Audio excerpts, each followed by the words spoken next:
a mega project in which more than 150 countries participated. A project that promised the construction of new airports, motorways, and seaports. A project that showed dreams of creating the next Dubai and Singapore. But today, in many of these same countries, these mega projects remain incomplete and those dreams lie shattered. Some are buried under heavy debt, while others stand as ruins. This was China's largest global mega project, known as the Belt and Road Initiative. There was a time when it was called the project of the century. But today, many describe it as a geopolitical disaster, and the countries that suffered the most are the poorer nations that were shown these grand dreams. So what exactly went wrong that people are now questioning a superpower like China? Welcome once to Globalcast TV.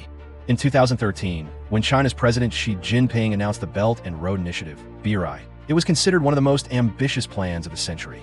The goal was to revive a modern Silk Road, connecting Asia, Africa, and Europe through railways, highways, and ports. China's mission was to bring development to poorer countries and present itself as a global leader.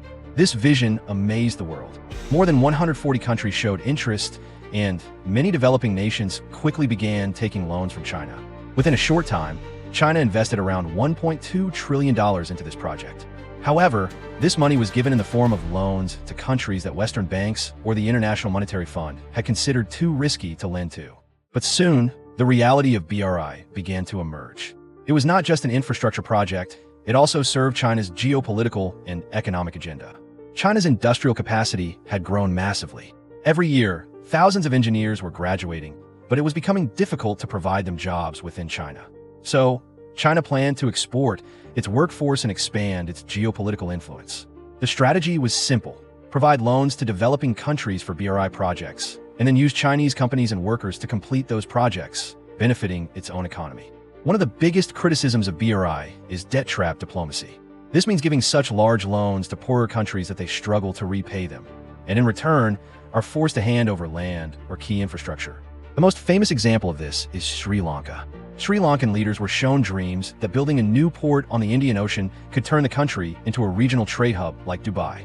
However, Sri Lanka already had the Colombo port, which functioned as a transshipment hub. China encouraged them to build a new deep-sea port along major shipping routes from the Strait of Malacca to the Suez Canal. This project became the Hambantota port.